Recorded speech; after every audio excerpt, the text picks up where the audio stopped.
This being known as Sun Wukong, a being born from an immortal stone on the Flower Fruit Mountain. He was born when it split open.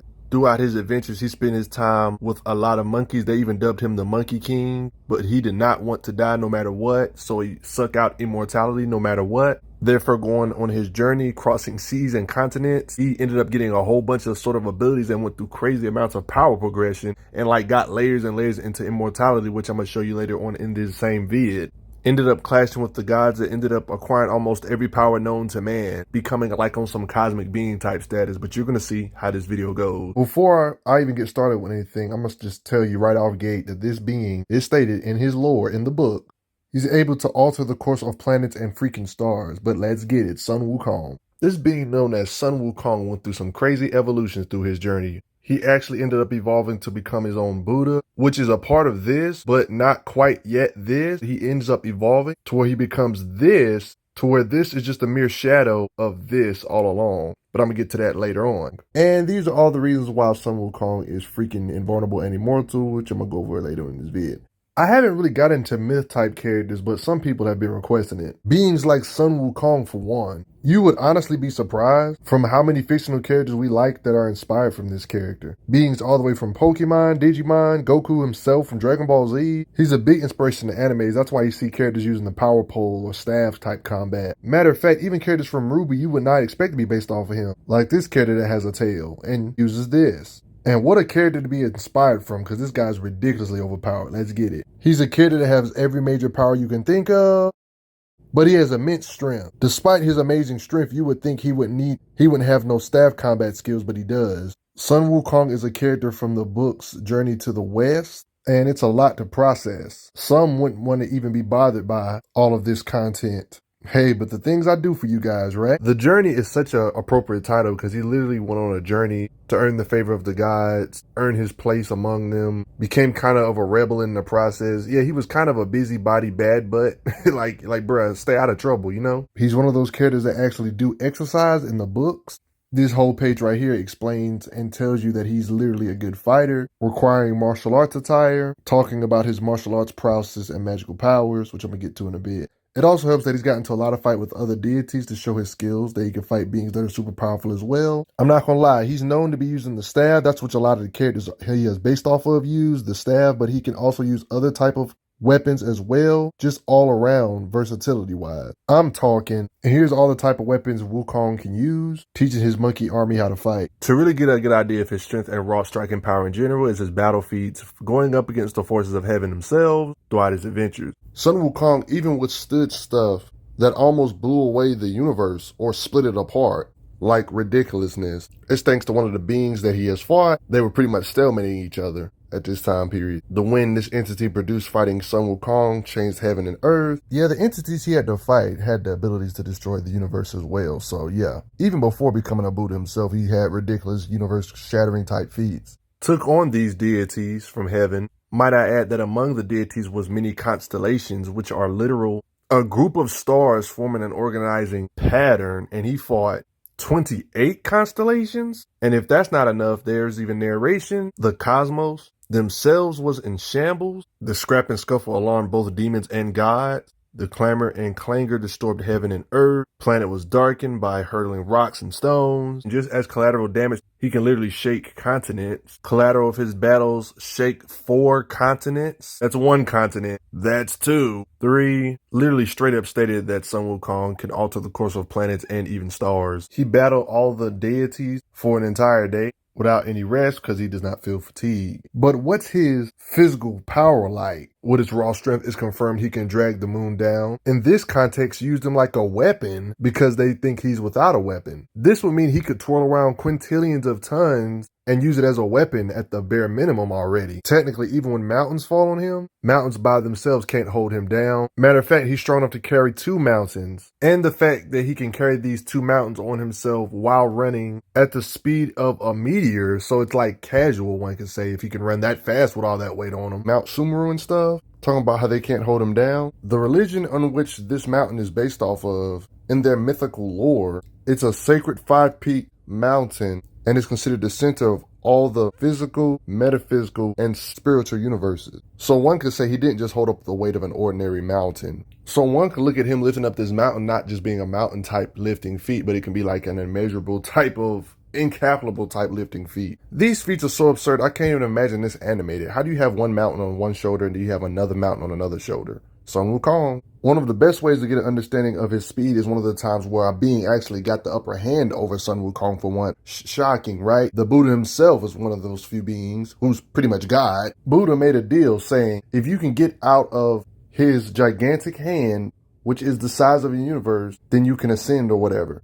They even describe it like a streak of light hurtling relentlessly. It's confirmed with a single somersault. He can jump 180,000 miles. Realistically, with one jump, he could circle the earth 7 times with a single jump. He even went to the edge of heaven that fast. He's like quadrillions or quintillions times faster, way faster than the speed of light. But he still lost his context because technically the universe itself all fits in Buddha's hand. So no matter how far he jumped, he can't really get out of his palm. But honestly, regardless of how you look at it, even if you see him jump from one end of his hand to the other, that's still way faster than light. He's basically jumping from one end of the universe to the end, up to the other end, you know? Yeah, he's ridiculously fast, but technically never left his hand, you know? That's how Buddha is. But yeah, later on in the video, I'm going to tell you about how he eventually becomes his own Buddha and higher, blah, blah, blah. You know how Goku has the power pole? Let's just say that Sun Wukong changes the entire meaning of power pole extend, because when he extends his weapon, it can go to absurd lengths. It can fill up the entire universe on how big it can get, aka infinitely expand. Not only can his staff grow big, but he can also transform, which I'm going to get to later, and grow big himself if he wishes.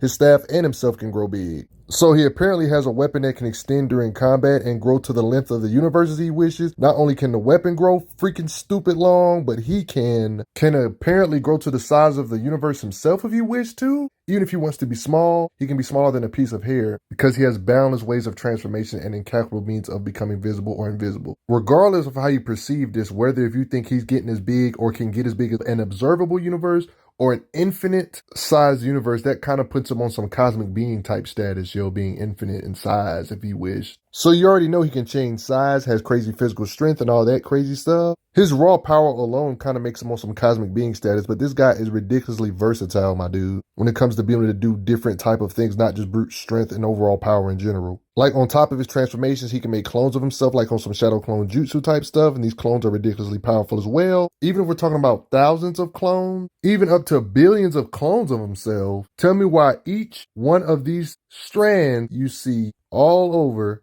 his body can turn into 10 of himself, more clones, then those 10 can turn into more 10, and it's like an infinite number of himself that can be running around. Like, bruh. What? How there are 84,000 hairs on this monkey being. One of them can change into 10 of him, and then those 10 can change into 100, all the way to millions and billions. He can already make clones, and he has 72 transformations, and each one of those 72 has 72 lives. Another cool thing about the hair and cloning and all the BS with the hair, just plucking a few hairs, threw them into his mouth, chewed them into pieces before spitting them out. He recited a spell and cried change. They changed into many sleep-inducing insects, aka he can create life forms out of his hair with his spells and magic and stuff. Also, and created a thunder spirit.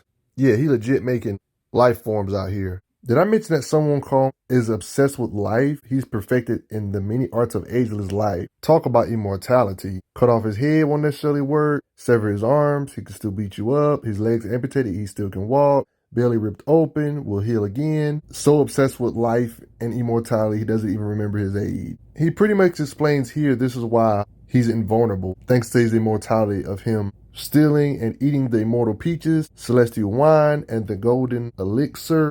He basically gave himself an invulnerable body, not just immortality itself. Drinking all these elixirs and stuff like that refined his stomach to form a single solid mass. The union with his constitution gave him a diamond body which cannot be destroyed. They even used the word cosmic being, fully fused with nature's gifts, thanks to all this stuff and fruits and elixirs and refining all this power, ascending even further, getting an indestructible body. In the process of him eating that stuff, merging his body to make his body even more durable, basically indestructible, he has extra. This guy got magic body protection on top of all this BS. On top of all this immortality, he got more defense around his body to protect him even further, despite him already having a crap ton of protection, immortality type stuff already. Throughout his adventures, he's learned all types of magic, not just that defense type of magic I just told you about a second ago. Matter of fact, the staff or weapon he likes to use can technically ignore durability.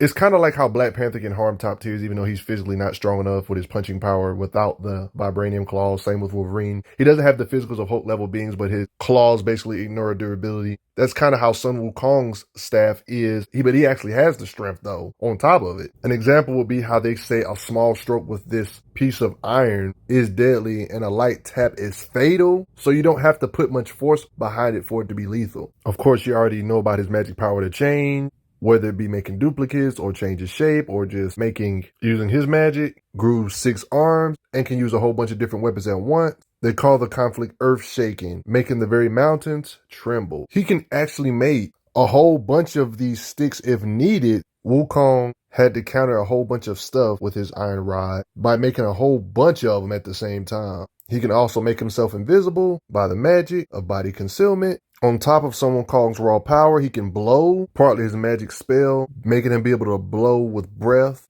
that toppled trees and cut down forests, making ocean waves rise like mountains. He can basically blow with breath to make tsunamis as big as mountains. Implied he can manipulate water with magic signs, water manipulation, because the waves parted for him. Magic signs or spells to technically create a planetary storm that will affect big parts of the earth. Vast formation moved over the world. Black fog and dusty vapor darkened the earth. All this is self-explanatory. Wind manipulation, one could say. I mean, it makes sense he can ride on the clouds, right? Water cannot drown him. He can even do some John Constantine type stuff by literally drawing circles in the ground to make his own barrier for protection, stated to be as strong as an iron wall. Remain seated inside and no harm will come to you. Yep. But if you leave the circle, it will be danger for you. He knows spells to repel water, spells to repel fire, nor can thunder hurt him either. He's confirmed to be able to fight beings that shouldn't be touchable. This makes sense because we have seen him stand on clouds and stuff like that. Intangible things. Doesn't need sleep. He can destroy magic. He can overturn rivers and stir up oceans. It's implied he can do some Doctor Strange, astral projection, entering spirit mode type of stuff. You already know he can do all kinds of things like turning into small bugs and stuff. I mean, we're talking about a being that can just change his durability by just saying change. And then they become as hard as steel, aka increasing his durability or his overall stats in general. He's so mighty in this state, becoming a Buddha. This form is already divinity, but think about this one just being the ultimate form. But this is considered like a little aspect of the unfathomable glory of this because this is incomprehensible for the human eye. It's a cosmic entity type form without actual shape and everything. It's a literal aspect. Kind of like in DC Comics, in my DC Comics videos, like how we have these universes inside this little bubble here. The gods outside here have to make small versions of themselves out here to go in here, because their true selves out here is too much for the glory of these little small universes inside here. They're bigger than the actual universes. That's kind of the same concept of this true form of the Buddha, the ultimate manifestation. They say all forms will be emptiness. All Buddhas become part of this. Like this, he's basically a cosmic type being. I mean, look how they explain everything. Mind is Buddha and the Buddha is mind. Both mind and Buddha are important things. If you perceive there is neither mind nor thing, yours is of the true mind, has no shape or form, cosmic type being type status. The bodiless body is the body true, and real form is that form which has no form, bruh. There's no form, no void, no emptiness. No coming, no leaving, no contrast, no sameness, no giving nor taking, no hopeful craving. Buddha's whole realm is in a grain of sand. One mind or body's like 10,000 things. To know this, you must grasp the no mind spell. More explanation on this state is that it's a transcendent state in which there is neither suffering, desire, nor sense of self, and the subject is released from the effects of karma and the cycle of death and rebirth. It represents the final goal of Buddhism. When you look at the actual definition of it on Google, when it comes to nirvana, shown here. But yeah, he's a freaking force to be reckoned with. Don't compare him to nobody unless it's cosmic beings, especially if you comparing his Buddha self, which is just a piece of his true, undescribable self here at the very end. But that's none of my business. Do you respect him? I tried my best to not make it super absurdly out of the ordinarily confused when it comes to these cosmic type beings. Hopefully you kind of could follow along and enjoyed this anyway, but I'll see you guys later. Respect Sun Wukong. Also, thanks for the donations, guys. It helps out a lot. Respect them. I'm glad you are enjoying your time on the channel. Make sure you check out the playlist on the channel to see other How Strong videos. If you like what this channel is offering, make sure you hit that subscribe button, and I will see you guys later.